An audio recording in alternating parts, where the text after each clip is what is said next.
If you're an online coach or you're a coach looking to go online and you are not consistently hitting 10K per month, it's likely that you are making at least 5 of these mistakes. These are the exact 20 reasons why coaches do not hit 10K per month. I've made every single one of these myself, and fixing them changed everything. We're going to run through them all today. Starting off with the first one, you are acting like an employee, not a CEO. This is something I see a lot with PTs, especially where they're going from that one-man band scenario and they're in charge of everything and they just still have this small mindset. You've got to realize that if you're going to start reaching 10K per month consistently, you need to be able to create systems, and whether it is hiring people or creating systems, workflows within your business to make things a lot easier for you. The second one is you're playing small with pricing. You can be putting in the same amount of effort as you are at the moment to get your cheap clients paying you $50 a month.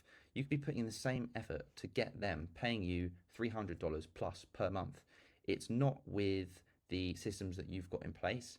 It's the framing that you put around this and the transformation that you're getting your clients. Just realize that if you have higher paying clients, they're going to be much better to work with and they're going to be getting better results as well. This makes things so much easier because you then actually have the results to showcase and then have that massive bonus from the marketing perspective. Number 3, the leads wouldn't actually buy what you're selling. And this is because you're not framing it in the right way. There's no point in advertising something that someone wouldn't buy. Sounds simple, but a lot of you are making this massive mistake where you're selling all these fancy bells and whistles, if that's the right saying, and this is not actually what your ideal client avatar is looking for. Really get into the head of your ICA, your ideal client avatar, and really think, what do they want? What problems do they have? What solutions are they looking for? And craft your marketing and your sales around this. If someone is looking at the service that you're providing and they want to buy it, you're going to have more clients. It's as simple as that. Number 4, you are hiding from the algorithm. The content that you're putting out there is so terrible that no one is seeing it. Yes, I do think that you don't necessarily need to focus on going viral and doing these shitty little trends. However, you can't be putting out content that is so poor that no one is seeing it. You need to have that fine balance. The same with a lot of things when it comes to business. You need to be having that balance of having the eyeballs, but making sure they're the right eyeballs. So stop putting out terrible content that no one is seeing. That top of the funnel is very, very important. You need people coming in at the top to then get down to the bottom of the funnel to buy your program. Number 5, the feeling ready trap, something that I fell into admittedly, and you need to make sure that you are putting in action now, messy action that is actually going to give you feedback that then you can progress from. You're not going to have a perfect business from one day to the next. You need to start building momentum and putting one foot in front of the other. It's the same thing we tell our clients with their fitness. You're not going to have a complete body transformation one day to the next, but it's that overall perspective that we need to take. What actions can we be starting to take on a day-to-day basis that are going to move us closer to the goal? And it's these compounding actions that are actually going to get you to where you want to be and have such a bigger impact than you realize when you look at it from a long-term perspective. Stop waiting to create that perfect piece of content. Everything can always be a little bit better, but stop being a perfectionist. This is just procrastination. Number 6, terrible generic content. We want to be making sure that the content is specific to our ICA. There is no point in putting out really, really general content that is maybe going to resonate a little bit with a lot of people, but it's not really going to hit someone in their pain points. And that's really what we need to create that passion and that emotion for someone to be able to go down your funnel and buy your program. For someone to pay this more money for your program, they need to feel the emotion to buy. So you create that starting with your content. So it cannot be generic. You need to be solving specific pain points. And that brings me on to number 7, zero niching or outcome direction.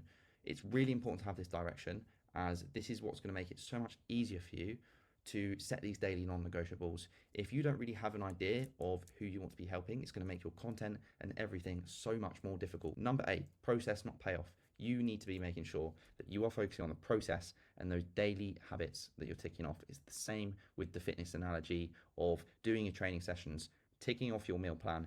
It's these daily actions that are going to add up to the payoff, to that transformation. Stop focusing on the end goal all of the time.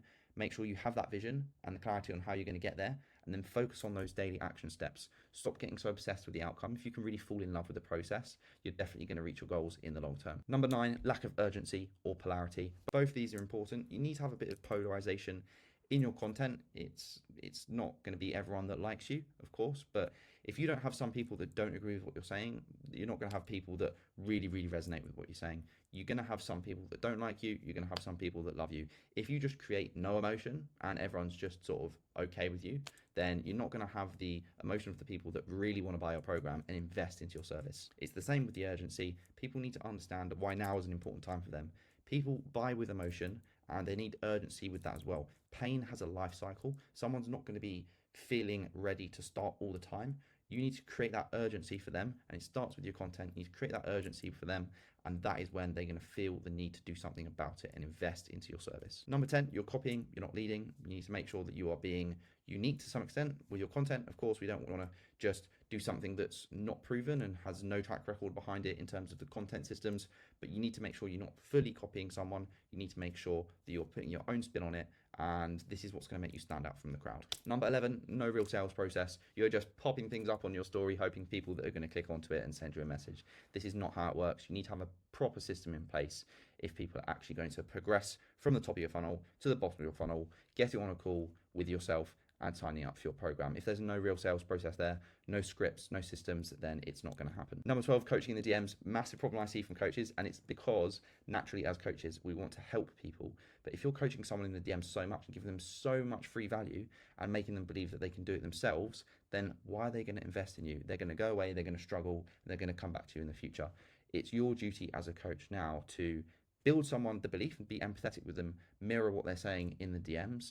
But the main goal is to sell the sales call. Do not give them so much value that they have this belief, this distorted belief that they can do it themselves. You need to build a gap in the DMs and make them realize why they need your help. You need to build them up, give them that self-belief, but show them why they need your help as well, and then provide them that value once they are within your program. Number 13, you're undercharging out of fear. Same with number 2, where you are being small with your pricing, but this is where you are undercharging from fear.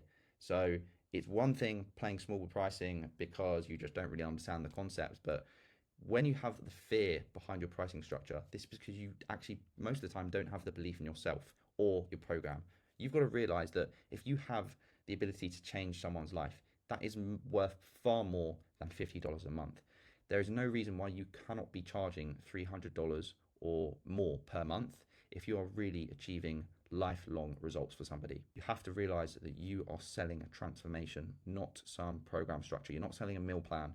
You are changing someone's life. So cut out that fear, guys. If you need to cut that fear out, it comes from the belief in yourself and the constant reminder that you are changing lives here. Number 14, pitching unqualified leads.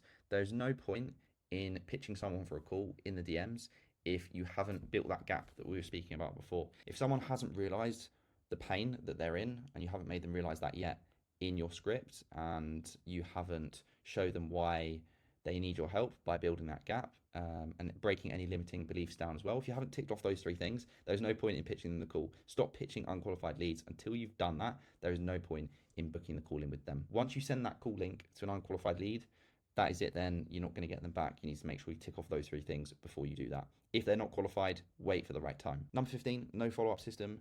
People are not very good with their phones sometimes, and you need to have a follow-up system in place for this. If someone's ignoring you, it's not always because they don't want to talk. Sometimes it is, and you need to follow up then to make them realize their pain. But sometimes the follow-ups are literally just down to the fact that someone has forgot to reply to your message, or they're just shit with their phone. So you need to have a follow-up system in place, whether this is in the DMs or if it's for post sales call follow-ups. If they haven't signed up on the call, you need to have these systems in place and just make this something that is a regular pattern within your business. Otherwise, you are leaving sales on the table. Number 16, you have a vague offer and you don't have a hook with that offer as well.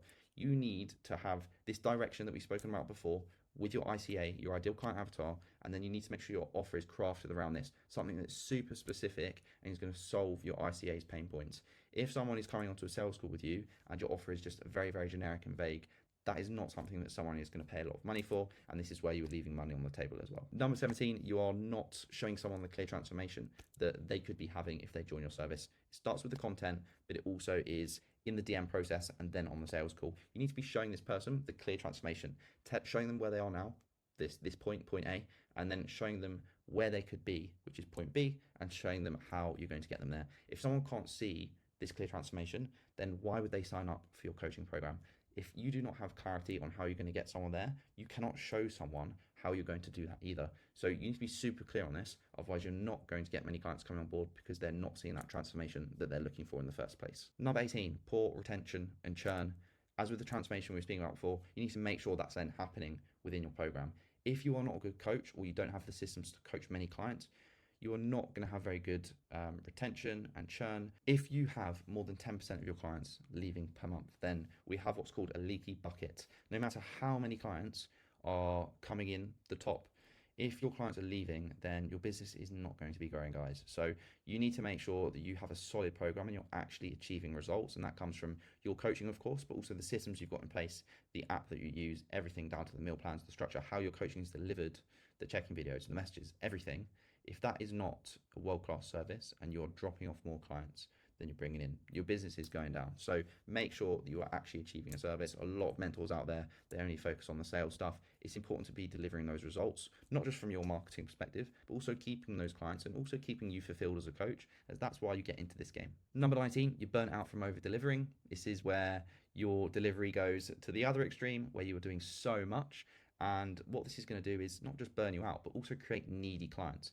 We want to be giving clients that transformation, but we also want to be setting them up for the long term. You do not need to be over delivering. There's a difference between contact time with a client and actually transformation that you're getting them. You need to deliver your value through the transformation that you're getting, not by the amount of time that you're spending with a client. And this is quite often what I see from PTs who are trading their time for money. What you're doing now as an online coach with this business online is you are creating transformation. So you're getting paid now from the changes you're making to someone's life, and that doesn't necessarily come from the amount of time you're spending with them. So stop over delivering. You are harming not just yourself, but your clients as well. Number 20, you're losing leads from messy systems. Everything we've spoken about today needs to be tied together with a streamlined system.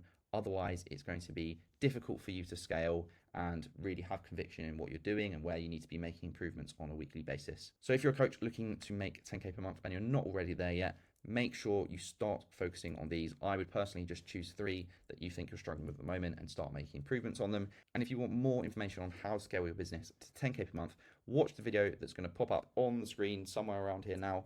And that is the video that YouTube reckons is the best one for you. So other than that, guys, make sure you subscribe. See you in the next one.